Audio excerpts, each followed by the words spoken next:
Nessa noite, Senhor, te agradecemos, estamos reunidos aqui para a tua glória. Todas essas canções, esses louvores que elevamos, foi para magnificar e bendizer o teu nome. E nós te agradecemos porque já por meio dessas canções o Senhor falou o nosso coração.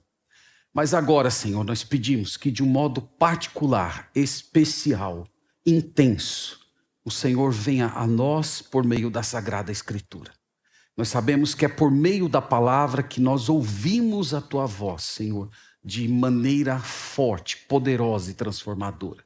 E nós pedimos que o Senhor fale conosco através da Sagrada Escritura, ensinando-nos o conselho de Deus e também trazendo a esperança cristã ao nosso coração. Pedimos isso para a tua glória, no nome do Senhor Jesus. Amém. Amém. Irmãos, eu quero já convidar vocês para o texto sagrado de Apocalipse capítulo 11. Vamos até lá, por favor, para Apocalipse capítulo 11. Para quem está vindo pela primeira vez, nos cultos noturnos, nós estamos estudando esse livro. E nós temos caminhado aqui nas visões do apóstolo João, desde o primeiro capítulo e primeiro versículo. Hoje nós estamos completando 29 semanas do Apocalipse. Eu queria, irmãos, introduzir com o versículo central da nossa meditação. Preste bem atenção enquanto lemos esse versículo. Apocalipse capítulo 11, versículo 15. Leia comigo, leia com fé a palavra do Senhor, que diz: O sétimo anjo tocou a trombeta, e houve no céu grandes vozes dizendo: O reino do mundo se tornou de nosso Senhor e do seu Cristo, e ele reinará pelos séculos dos séculos. Amém.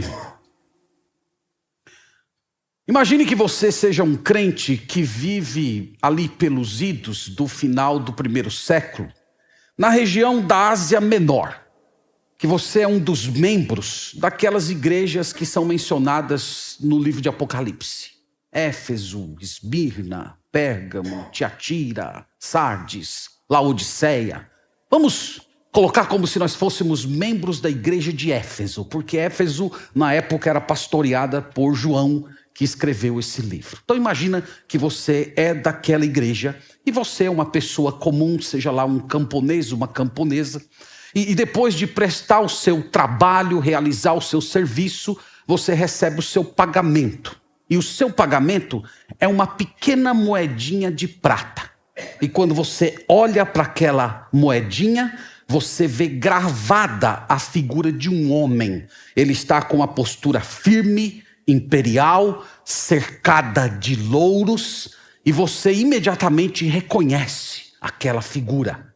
Trata-se do imperador Domiciano. E você, olhando aquela moedinha um pouquinho mais de perto, você percebe que ao redor dela há uma inscrição latina com as seguintes palavras: Dominus et Deus Noster, nosso Senhor e nosso Deus. E para você que é cristão, essa inscrição naquela moeda não representa simplesmente o dinheiro de Roma, mas indiretamente ele aponta em uma espécie de ameaça para você. Porque todos aqueles que não reconhecem César como Senhor Deus, essas pessoas são consideradas traidoras e merecem morrer. E você sabe disso, não somente pela inscrição que está na moeda, mas pela própria realidade da sua igreja. Você sabe que tem irmãos seus que foram levados presos, você sabe que outros tantos foram torturados e alguns até foram mortos. O pastor da sua igreja, inclusive, foi levado para o exílio, para uma terra, para uma ilha inóspita chamada Patmos. E a igreja está completamente carente daquela figura paterna que um dia esteve ao lado do Senhor Jesus Cristo. Imagine que algum tempo passa e um dia a sua igreja recebe um pergaminho vindo diretamente da ilha de Patmos. E vocês ficam absolutamente felizes, porque esse pergaminho tem lá a caligrafia, a letra do apóstolo João. E no cabeçalho daquele texto está escrito: Revelação de Jesus Cristo. E esse pergaminho começa a ser desenrolado na igreja e os crentes vão ouvindo. Capítulo 1, capítulo 2, capítulo 3, até que chega-se finalmente ao capítulo 11, onde nós acabamos de ler. O reino desse mundo se tornou de nosso Senhor e do seu Cristo, e ele reinará pelos séculos dos séculos. Agora imagina você com a moeda na mão esquerda e o pergaminho na sua mão direita.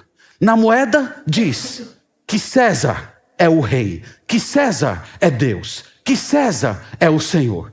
E com um pergaminho que veio da ilha de Patmos, você vê que está escrito que esse mundo tem um Senhor, que esse mundo tem um rei, que o absoluto governante de todo mundo é Jesus Cristo de Nazaré. E que, de acordo com o texto de Apocalipse, um dia ele vai recuperar o reino que foi um dia perdido por causa do pecado e também pela ação do próprio inimigo da nossa alma. Então, irmãos, é disso que nós vamos falar hoje à noite. Hoje à noite nós vamos começar o nosso exame da 7ª trombeta.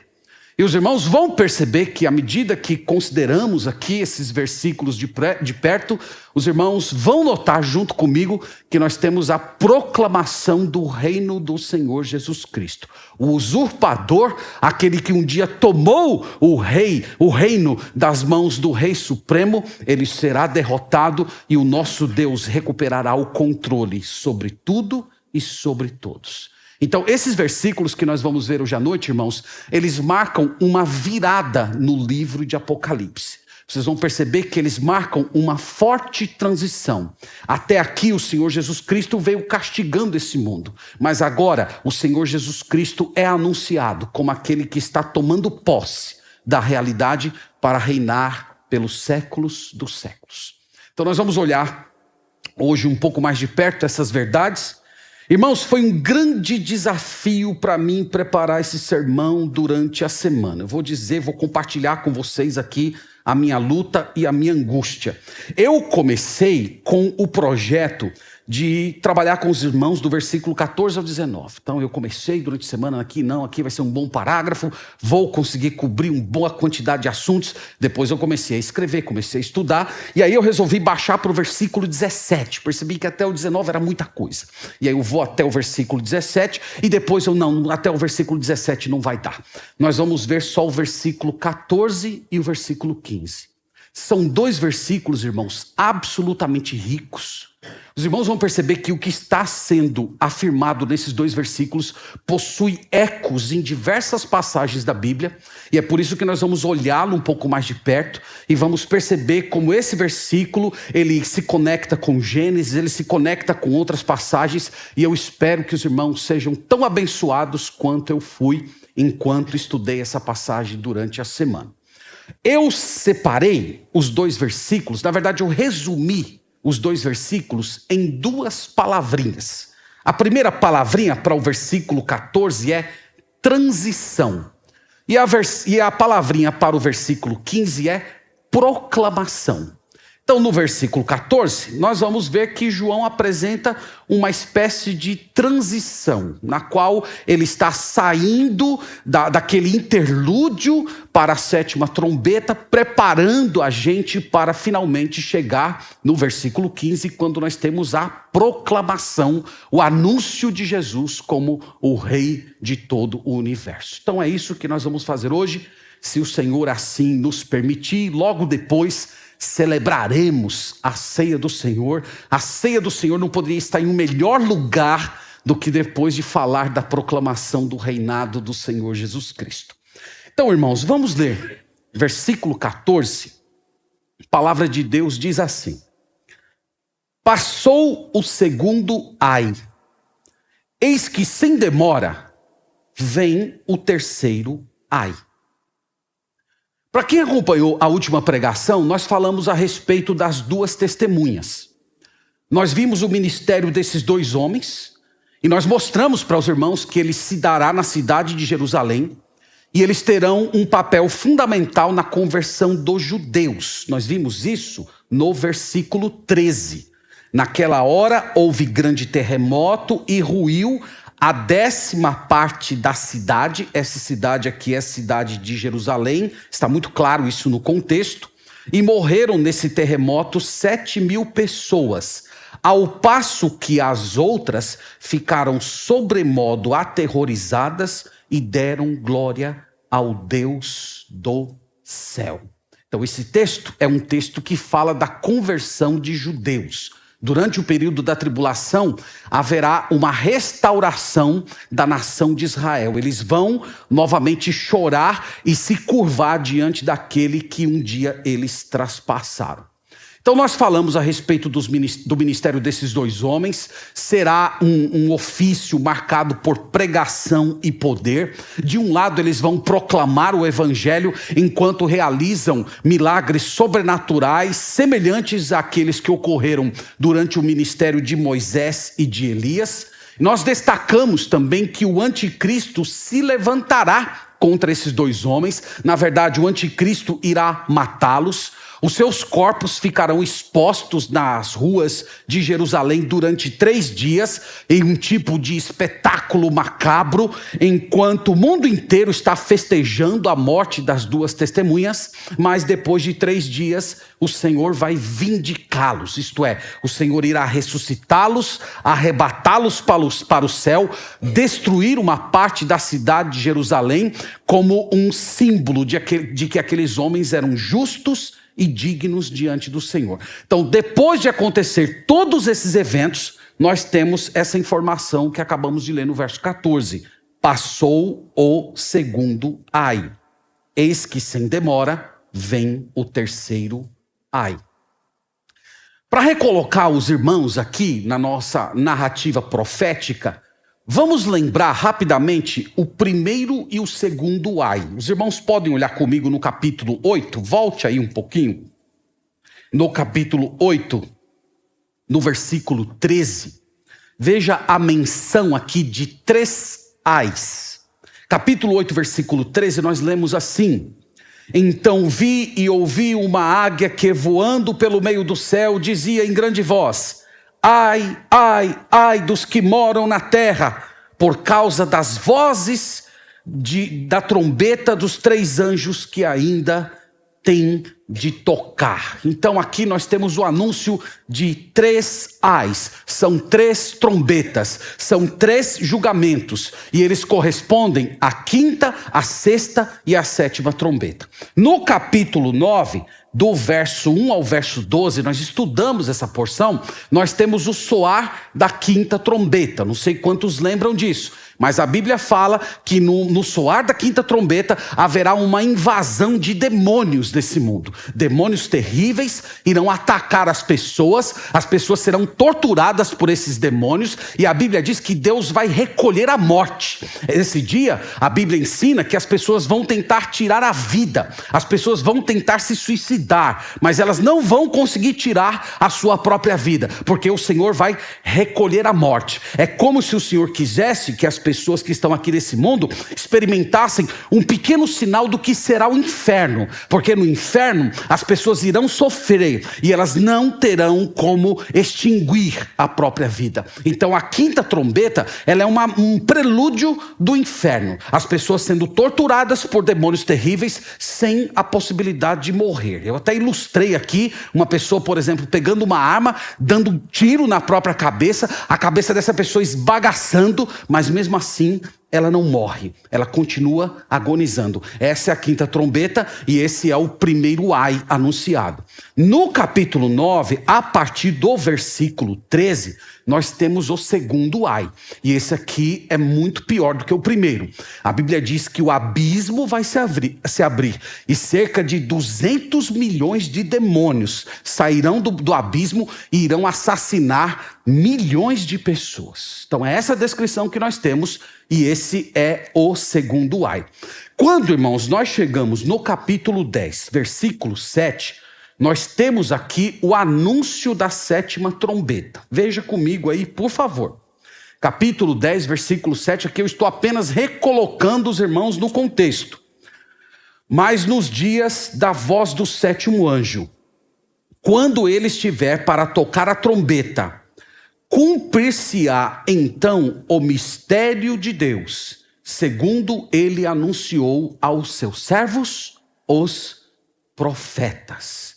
Então aqui está sendo antecipado que a sétima trombeta, ela terá um lugar muito importante na história do Apocalipse.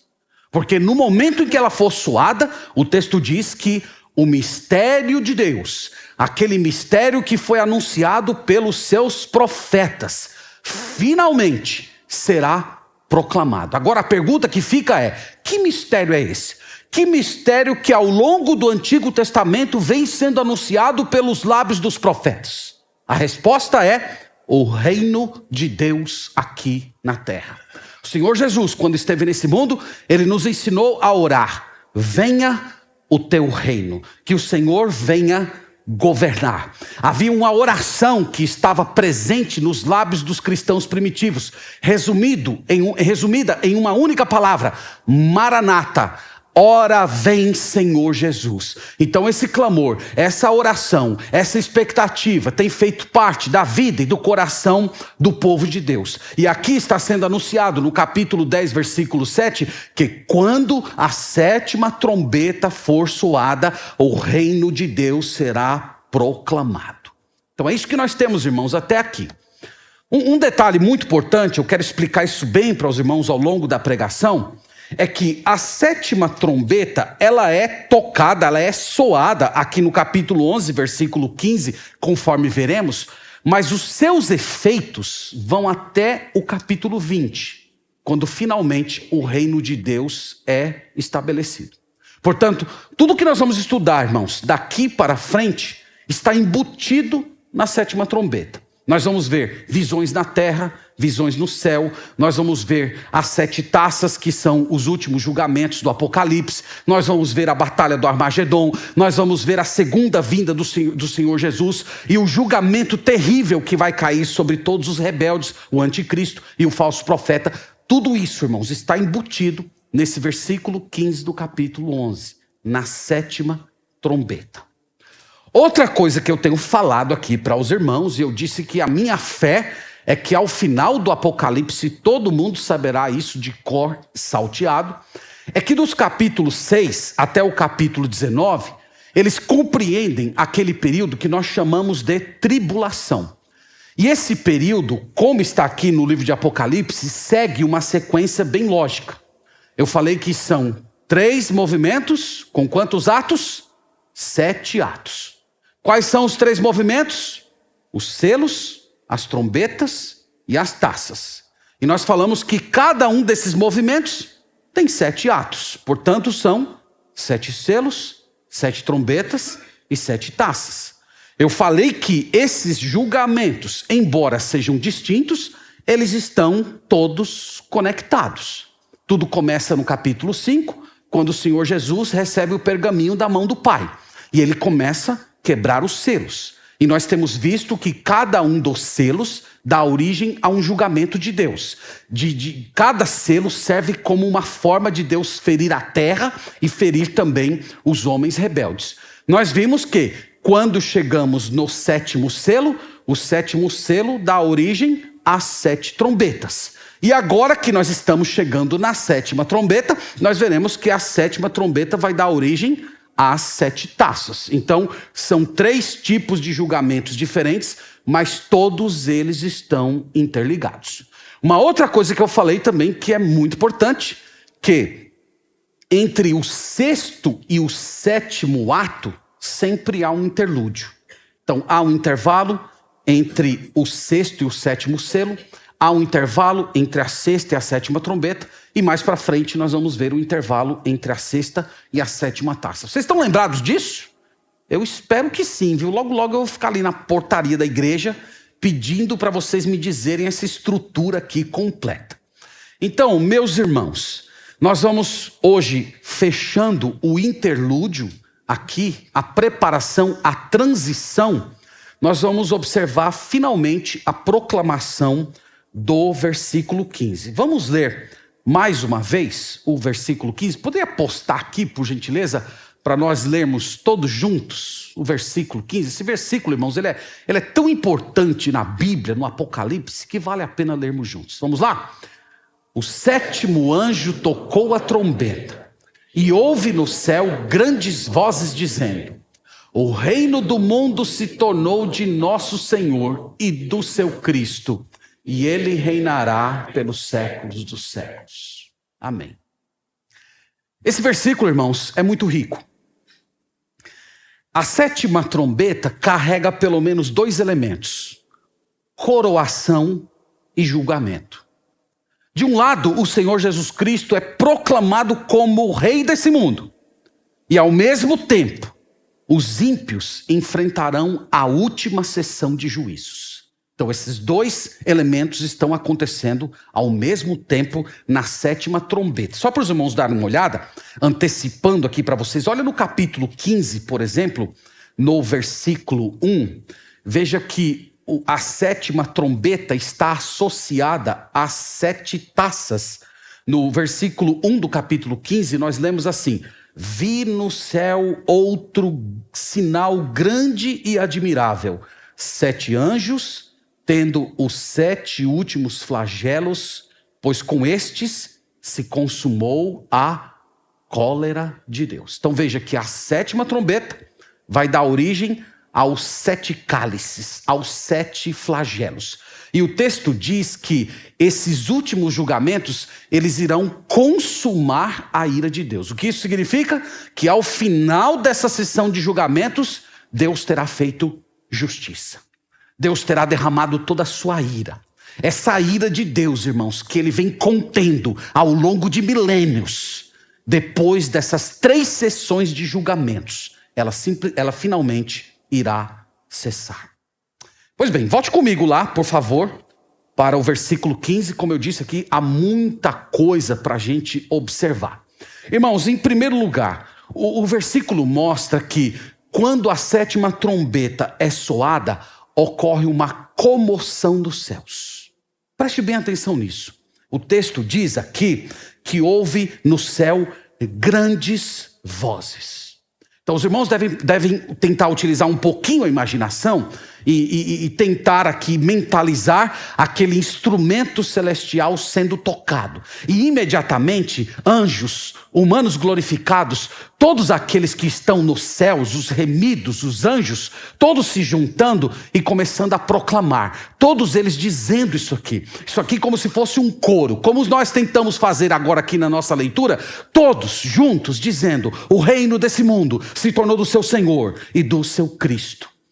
Nós podemos, irmãos, comparar essa explosão de alegria celestial com aquilo que normalmente acontece quando uma nação experimenta o final de uma guerra. No final da Segunda Guerra Mundial, quando chegou a notícia, quando a notícia se espalhou pelo mundo de que os nazistas haviam se rendido e que os soldados finalmente iriam voltar para casa, a história mostra, e tem até vídeos gravados sobre isso, das cidades explodindo em festa.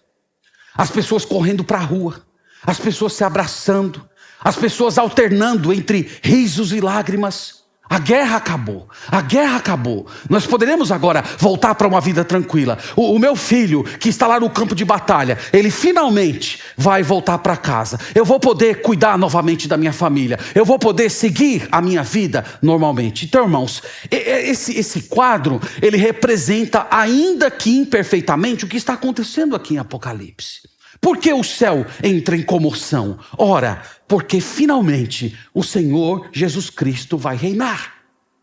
Faz milênios que o povo de Deus está aguardando isso. Faz séculos que os cristãos e todos os remidos estão orando: venha o teu reino. Os profetas morreram pregando a respeito desse reino. E chegou, meus irmãos, finalmente a hora. É o fim da rebelião. Ele cumpriu a sua promessa. Ele agora está atendendo ao clamor dos seus santos: venha o teu reino. Satanás, que tem sido o grande usurpador, ele está sendo deposto para sempre. E o Senhor Jesus irá governar esse mundo eternamente. Vocês lembram de Mateus capítulo 4? Quando Satanás levou o Senhor Jesus a um monte muito alto, mostrou todos os reinos do mundo e a glória deles, e disse para ele assim: tudo isto te darei, se prostrado me adorares. Lembram disso?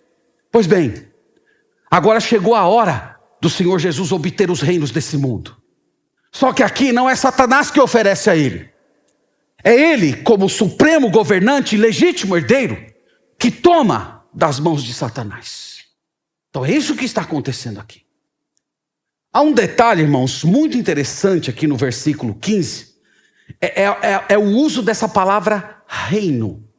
Os irmãos perceberam que reino aqui está no singular, não está no plural. Reinos.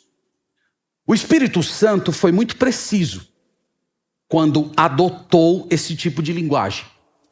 Embora o mundo tenha uma diversidade de reinos, de povos, de línguas, há um só rei, há um só governante, o Deus desse século, o príncipe do mundo, o governante das trevas.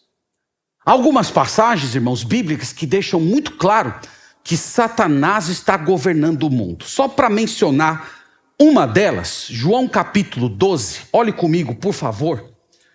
E os irmãos vão perceber como isso é importante quando observado à luz do Apocalipse. João capítulo 12, versículo 31.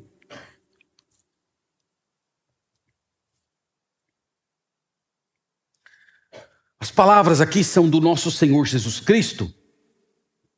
E ele diz assim: chegou o momento de ser julgado este mundo, e agora o seu príncipe será expulso. Quem é o príncipe aqui que está prestes a ser expulso? É Satanás. Então, o Senhor Jesus aqui está falando de um exorcismo cósmico. Satanás sendo expulso. Então, esse mundo, irmãos, tem um príncipe. Ele tem sido governante da terra. Os irmãos sabiam que não existem nações cristãs? Nunca houve nações cristãs. Quando nós estudamos, nós utilizamos lá a palavra para descrever, uma palavra que é utilizada para descrever o período medieval é cristandade. Nunca houve uma cristandade. Nunca houve. Nunca houve um governo orientado pela palavra de Deus. Na verdade, a Bíblia diz que os diversos reinos desse mundo, todos os seus governos, por detrás deles há um único poder. Há uma única pessoa que unifica todos eles. É Satanás. É o príncipe desse mundo. É o príncipe da potestade do ar, como diz Efésios capítulo 2. Nós observamos, irmãos, pela leitura da Bíblia, que todas as vezes que os reinos desse mundo assumem um lugar, eles nunca ficam do lado de Deus. Olha, por favor, Atos capítulo 4. Veja comigo lá, o texto de Atos capítulo 4, ele mostra muito bem o retrato de onde os reinos, do lugar que os reinos desse mundo estão. Atos capítulo 4, no versículo 26... diz assim, aqui eles estão citando o Salmo 2. Atos capítulo 4, versículo 26, nós lemos assim, Atos 4, 26. Levantaram-se os reis da terra, e as autoridades ajuntaram-se a uma contra o Senhor e contra o seu ungido. Os reis da terra, quando querem tomar posição, eles tomam posição do lado de quem? Do lado do legítimo herdeiro, Jesus Cristo de Nazaré? Ou do lado do príncipe desse mundo, Satanás? O texto aqui deixa claro, irmãos. E eles fazem isso, eles ficam contra o Senhor, eles assumem essa rebelião cósmica, porque eles estão debaixo do domínio de Satanás. Mas aqui na sétima trombeta, ele é deposto. E nós lemos que o mundo conhecerá o seu legítimo rei, o Senhor Jesus Cristo. Agora deixe-me fazer uma pergunta a vocês. Nós lemos aqui o Senhor Jesus sendo proclamado como o rei de todas as coisas. A pergunta é essa: vocês acham que Satanás vai entregar o domínio desse mundo sem guerrear? Qual a resposta? Não. É óbvio que não. Nos capítulos 13 e 14, nós vamos ver a carreira do anticristo.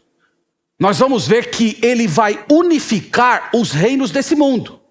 Ele vai colocar todos os reis desse mundo debaixo do seu estandarte, e com hordas de demônios ele promoverá uma rebelião universal contra o Senhor Jesus Cristo. Hoje ele está governando o mundo de uma forma indireta. Mas nesse dia, por detrás da figura do anticristo, ele vai juntar o mundo inteiro para se rebelar contra Jesus. Lá no vale do Armagedon, diz a Bíblia, ele vai liderar um exército visando destruir o povo de Deus e se contrapor ao Senhor Jesus Cristo. Mas essa revolta, irmãos, e todas as rebeliões de Satanás no Apocalipse não altera essa proclamação que nós acabamos de ler. Jesus Cristo é rei. O Senhor é Deus. Volte comigo para o texto. Tem mais um detalhe aqui que eu quero chamar a atenção de vocês. Esse detalhezinho aqui é minúsculo, mas é absolutamente importante. Eu queria chamar a atenção dos irmãos para essa construção verbal que aparece aqui no texto, quando diz assim: o reino do mundo se tornou. Estão vendo essa construção? Pois é, essa construção verbal, ela é chamada pelos estudiosos da língua grega de auristo proléptico. Vai dizer, eita pastor, o que é isso? Auristo proléptico? Que coisa é essa? O auristo proléptico é um recurso retórico onde você descreve um evento futuro usando uma linguagem do passado. Você está dizendo que algo que vai acontecer no futuro é tão certo que você usa a linguagem como se ele já tivesse acontecido. Entenderam isso? Vou dar um exemplo que aparece em Romanos 8, versículo 30. Lá o apóstolo Paulo, ele descreve toda a nossa salvação. Aí ele diz assim: aos que predestinou, aconteceu no passado a predestinação, não foi? Aos que predestinou, ele chamou. Chamou, aconteceu no passado. Aos que chamou, ele justificou. Justificou, aconteceu no passado? Sim. E aos que justificou, a estes também glorificou. Glorificou já aconteceu? Não, glorificação vai ser no futuro. Mas esse evento é tão certo, aqueles que foram predestinados por Deus, é tão certo que eles vão passar por esse processo, que o autor utiliza o verbo no pretérito. Isso, irmãos, é o auristo proléptico. É uma forma de descrever um futuro com uma linguagem do passado. Então, esse uso, essa técnica literária usada aqui pelo autor sagrado é para reiterar o que nós estamos falando. É uma proclamação que está acontecendo. Essa proclamação é certa, mas ela não marca o fim da guerra. Eu gosto sempre de comparar com a história do Império Brasileiro. Os irmãos devem se recordar lá das aulinhas de história da 5ª e da 6ª série que Dom Pedro de Alcântara foi proclamado imperador do Brasil em 1822, não foi isso? Mas a pergunta, isso significa que no ato da proclamação dele o Brasil estava completamente pacificado? A resposta é não. Houveram as chamadas guerras da independência. E a consolidação do império só ocorreu no ano seguinte, no dia 2 de julho, inclusive na nossa maravilhosa cidade de Salvador, quando foi apagado o último foco de rebelião contra o império.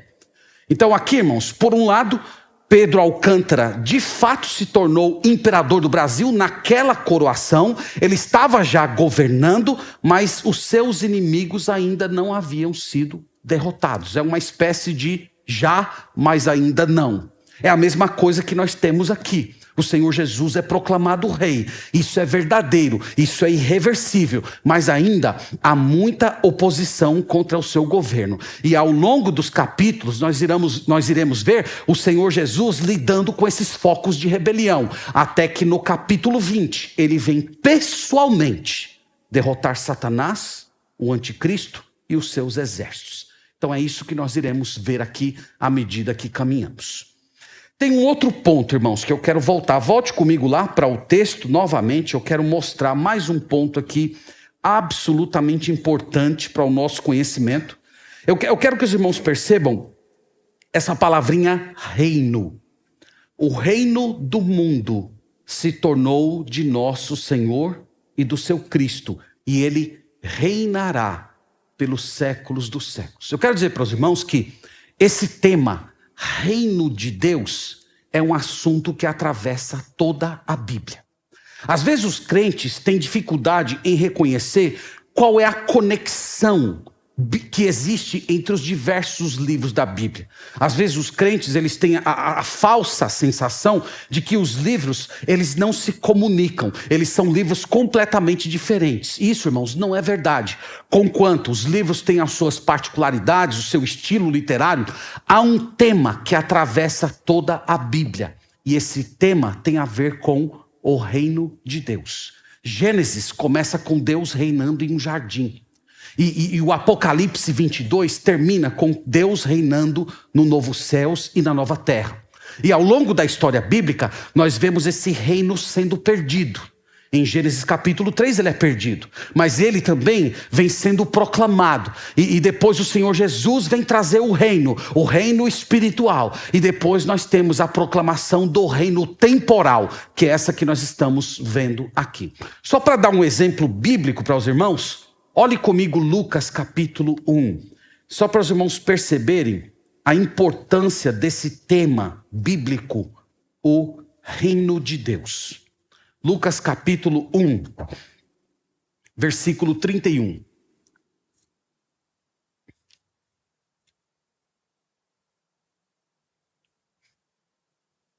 Lucas capítulo 1, versículo 31, nós lemos assim: Eis que conceberás e darás à luz um filho, a quem chamarás pelo nome de Jesus. Ele será grande e será chamado Filho do Altíssimo.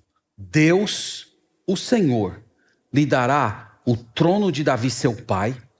Ele reinará para sempre sobre a casa de Jacó, e o seu reinado não terá fim. Então veja que o anjo aqui está dizendo para Maria que a chegada do Senhor Jesus Cristo iria cumprir uma promessa que fora feita a Davi. Essa promessa nós não temos tempo de ler hoje à noite, mas está lá em 2 Samuel capítulo 7, verso 14. Pode ficar como tarefinha de casa. Mas lá o Senhor diz a Davi que da linhagem dele viria um rei. E esse rei iria governar para todo sempre. Então, quando nós lemos essa promessa aqui em Lucas capítulo 1, versículo 31, nós aprendemos algo a respeito da identidade desse rei. Esse rei, por um lado, é humano, porque ele é da descendência de Davi.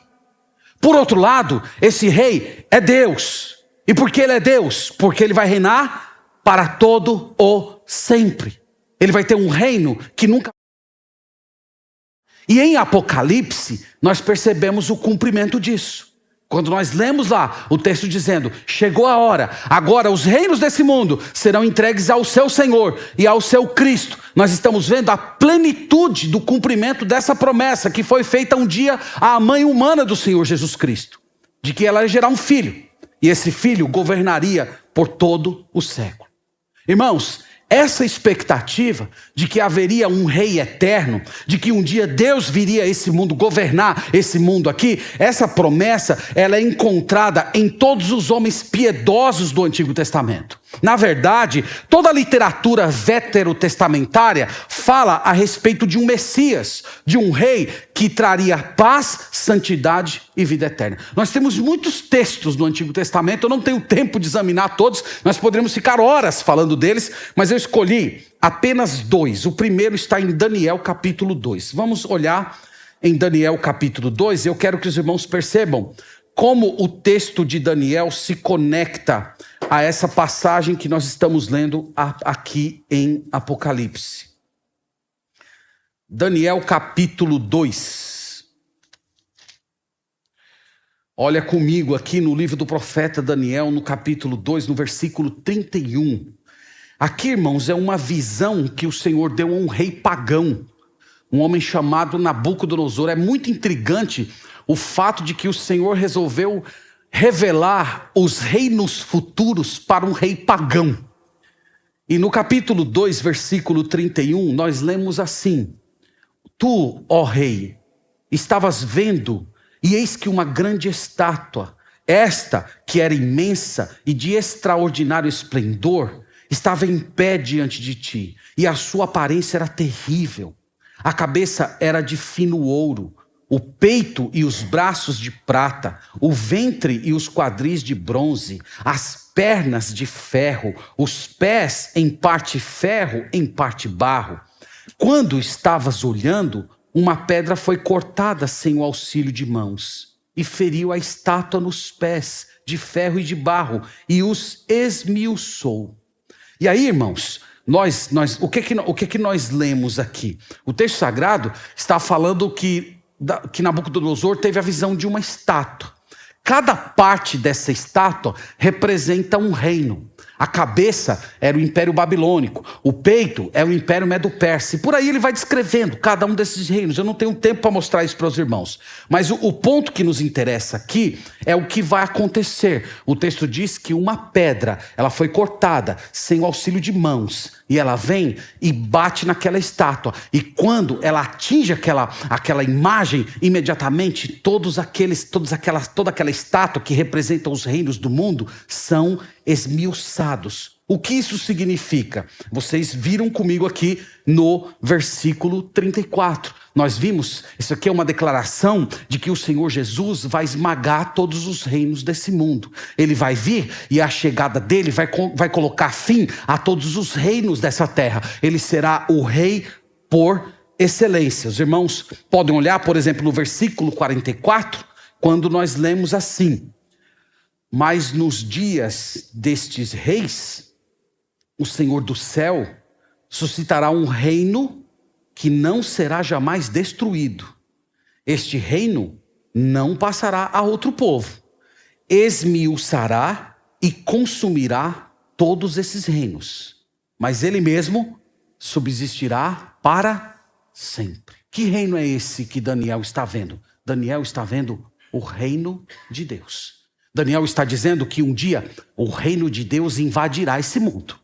E quando o reino de Deus chegar, todos os outros reinos simplesmente deixarão de existir. Todos os outros governantes perderão a sua cadeira. O príncipe desse mundo será destronado.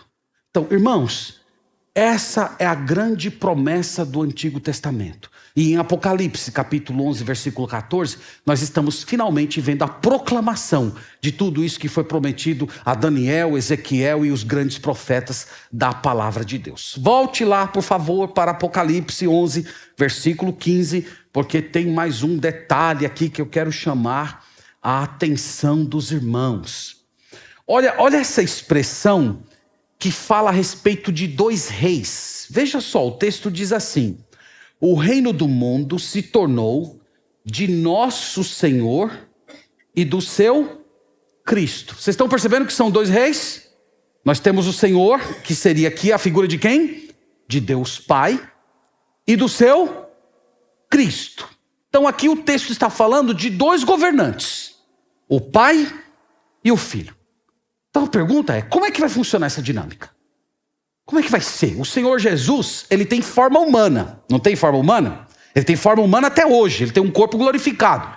Mas o Deus Pai, a Bíblia diz, é Espírito. Como é que vai funcionar essa dinâmica? Aí tem um versículo, irmãos, em 1 Coríntios capítulo 15, que explica como é que vai ser essa dinâmica futura. Queria que os irmãos fossem olhar comigo essa passagem de 1 Coríntios 15, e depois dela, vagarosamente, nós vamos começar a caminhar para as nossas conclusões aqui, tá? Vagarosamente, ninguém está com pressa, né? 1 Coríntios capítulo 15, o apóstolo Paulo está descrevendo o futuro aqui. E veja como ele diz que vai ser o fim. 1 Coríntios 15, verso 24, nós lemos assim: e então virá o fim, quando ele entregar o reino ao Deus e Pai, quando houver destruído todo o principado, bem como toda a potestade e poder. Então o que é que o texto está dizendo? O texto está dizendo que o Senhor Jesus, ele tem uma missão. Ele tem que se voltar contra todos os poderes. Ele tem que derrubar os reis. Ele tem que derrubar os dominadores espirituais. os reis da terra e todas as autoridades espirituais caídas, o Senhor Jesus tem uma missão: Ele vai destruir todos. E é isso que nós estamos vendo no Apocalipse. O Senhor Jesus está colocando tudo abaixo.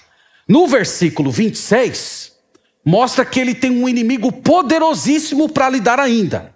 Versículo 26, ele diz: o último inimigo a ser destruído é a morte. Então veja, isso é colocado em ordem na Bíblia, irmãos. Primeiro ele se volta contra os reis, ele se volta contra os demônios, ele destrona Satanás, e depois ele vai lidar com o maior de todos os inimigos, a morte. Ele vai vencer a morte, ele vai matar a morte.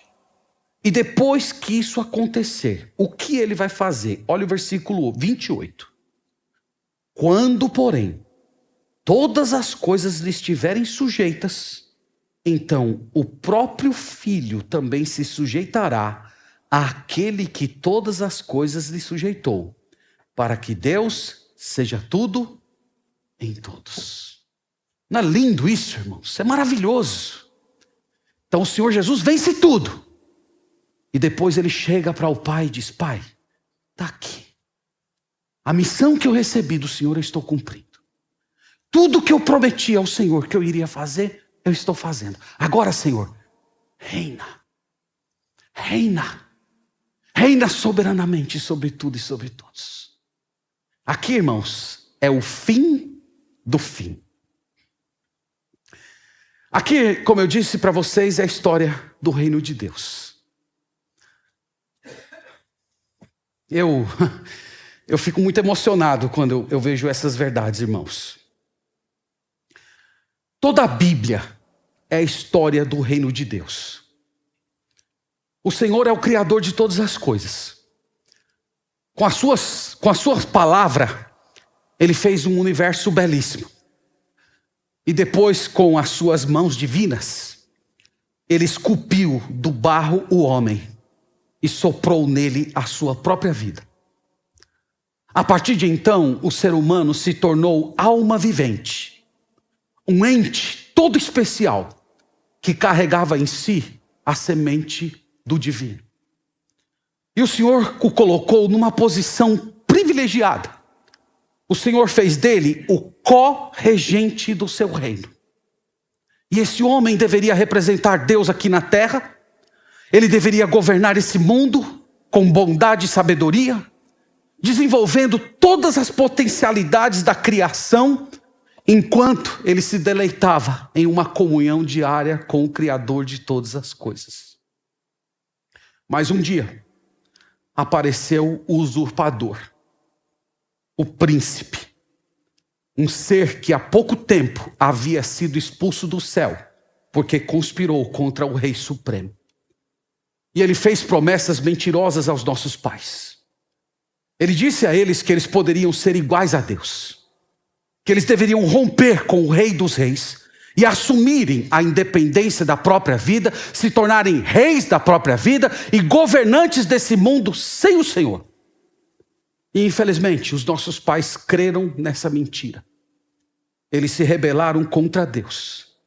E tão logo eles levantaram os seus punhos para os céus, eles perceberam que eles não se tornaram independentes, que eles não se tornaram donos de nada. Na verdade, o inimigo se apossou de tudo. O inimigo usurpou a corregência que havia sido dada a eles e transformou toda a humanidade em seus escravos. E o universo, belo e luminoso, foi envolvido com as trevas da morte e do pecado. E o Rei Supremo resolveu se recolher. Ele resolveu se distanciar. Mas ele tinha um plano simplesmente glorioso para recuperar o seu reino. Ele anunciou por meio dos seus profetas, por meio dos seus arautos, que um dia ele voltaria para recuperar o reino perdido. Ele iria destronar o inimigo, ele iria banir o usurpador, ele iria punir todos os rebeldes e ele libertaria os seus da escravidão. Mas para realizar um feito tão magnífico, ele teria de pagar um preço elevadíssimo. Ele teria de se oferecer como um sacrifício.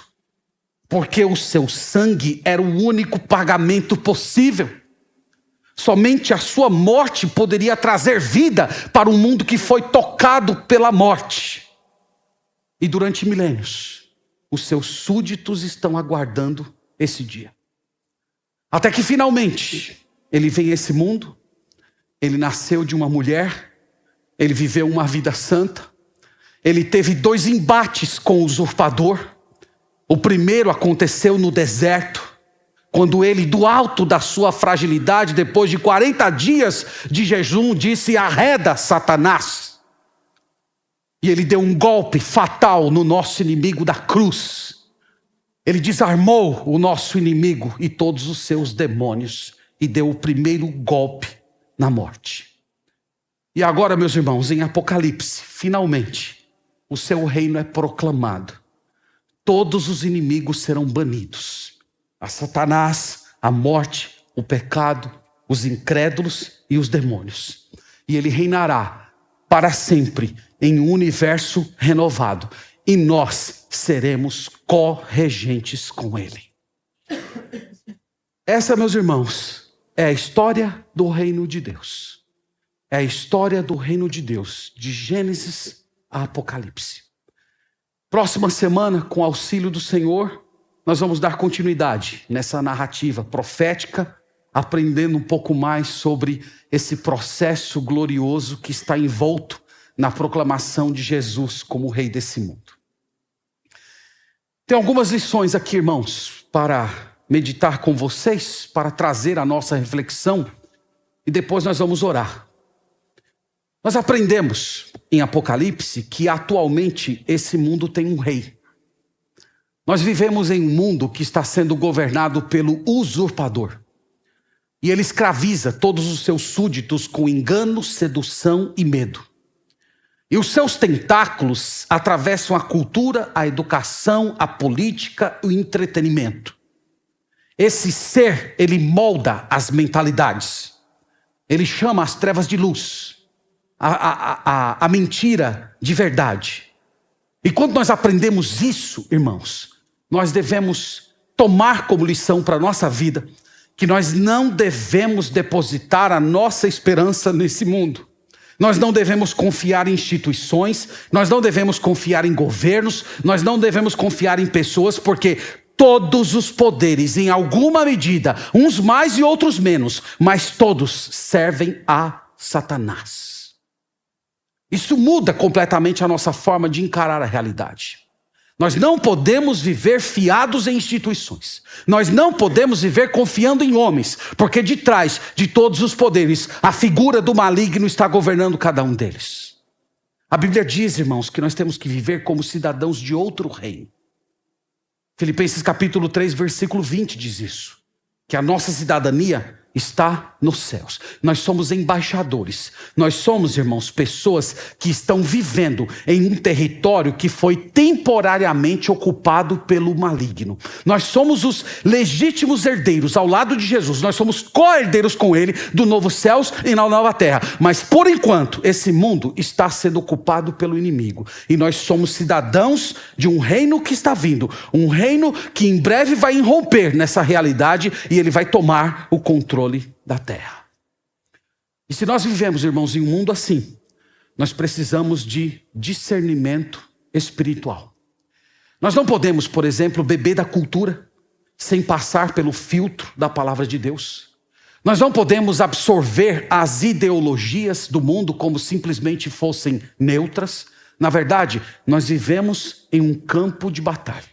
Nós estamos cercados por pessoas e por poderes que odeiam Deus e o povo de Deus. Nós lemos lá o texto de Atos capítulo 4, que os reis da terra, eles se levantam contra o Senhor e contra o seu ungido. Eles estão em oposição direta e declarada contra o Deus vivo e verdadeiro. Então nós aprendemos isso quando lemos o Apocalipse. O mundo tem um rei. As pessoas, mesmo sem saberem, mesmo sem terem qualquer noção das implicações espirituais, elas estão seguindo Satanás. Todas as instituições estão sendo guiadas pelo príncipe das trevas. Essa é a primeira lição. A segunda, irmãos, é que a proclamação do reino de Deus nos ensina que nós precisamos viver com esperança. Eu comecei a mensagem tentando fazer os irmãos criar em vocês uma espécie de mentalidade em que vocês considerassem um pouco como era a vida do crente no primeiro século. Como é que o crente ele vivia de um lado com uma moeda que dizia que ele tinha que adorar o imperador e do lado o pergaminho do Apocalipse que dizia que ele deveria apenas adorar o Rei dos Reis. E esses crentes que viveram durante o período de Domiciano, eles foram os primeiros a ler esse livro. Eles foram os primeiros a ler esses versículos que nós meditamos aqui nessa noite. E esses crentes, como é que vocês acham que eles leram essa passagem? Vocês acham que eles leram essa passagem apenas com curiosidade escatológica? Vocês acham que eles leram esse texto apenas pensando, olha, coisas interessantes vão acontecer.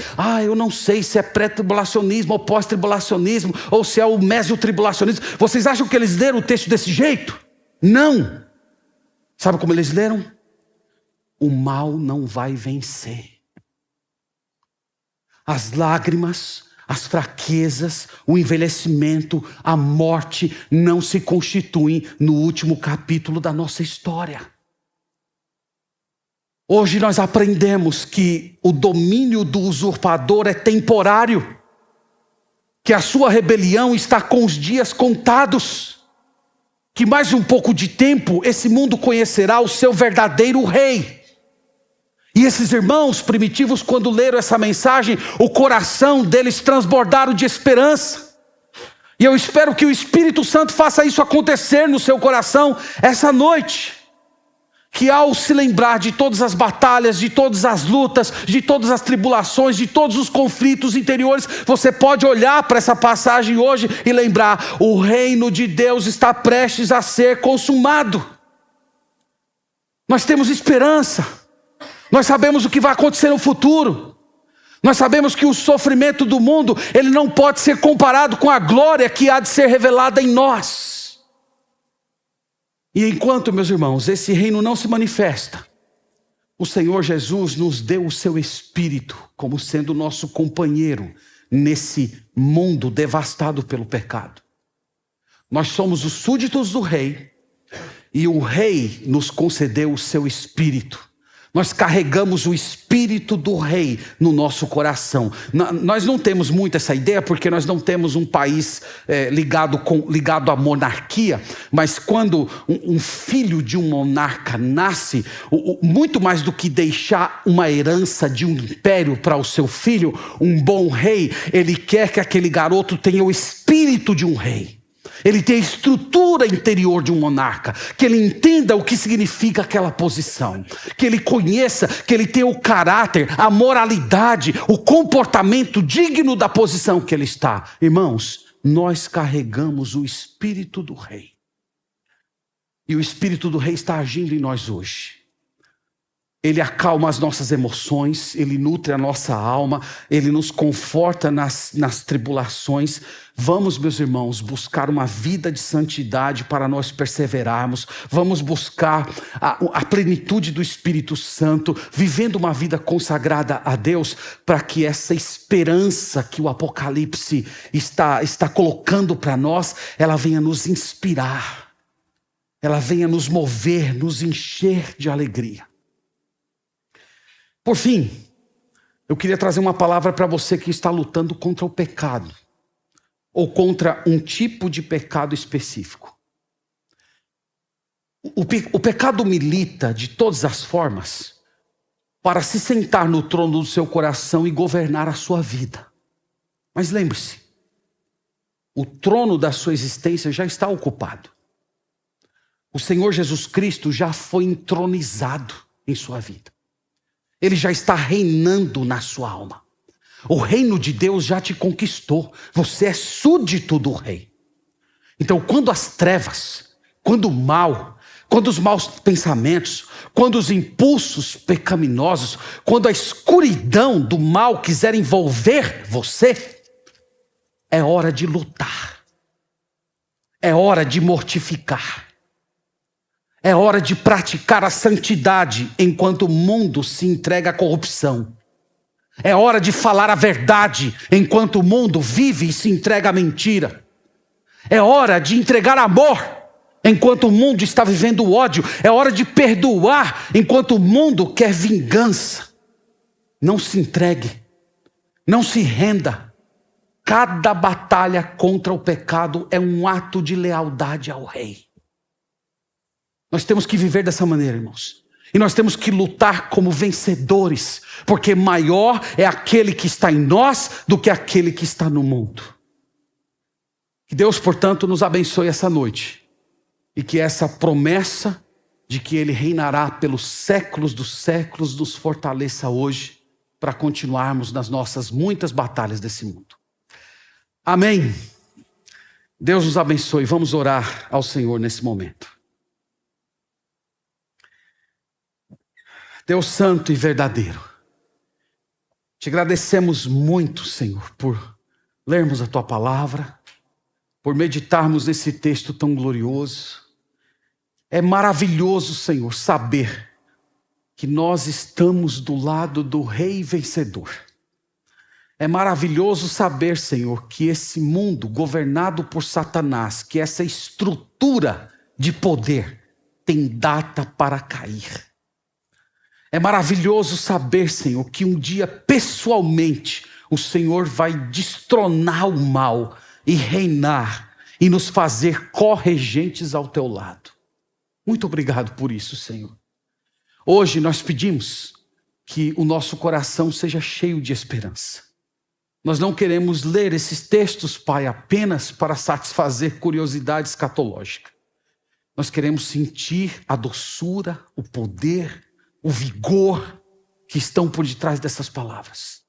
Nós queremos experimentar todo o conforto que o Espírito Santo quer ministrar ao coração do Teu povo através dessas palavras.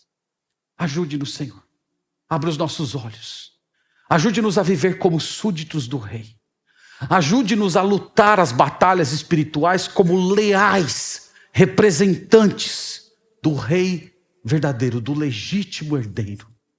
Ajude-nos a viver pela fé, crendo em cada uma dessas promessas, tendo vitória sobre o pecado, subjugando o mundo, a carne e o diabo no poder do Espírito Santo.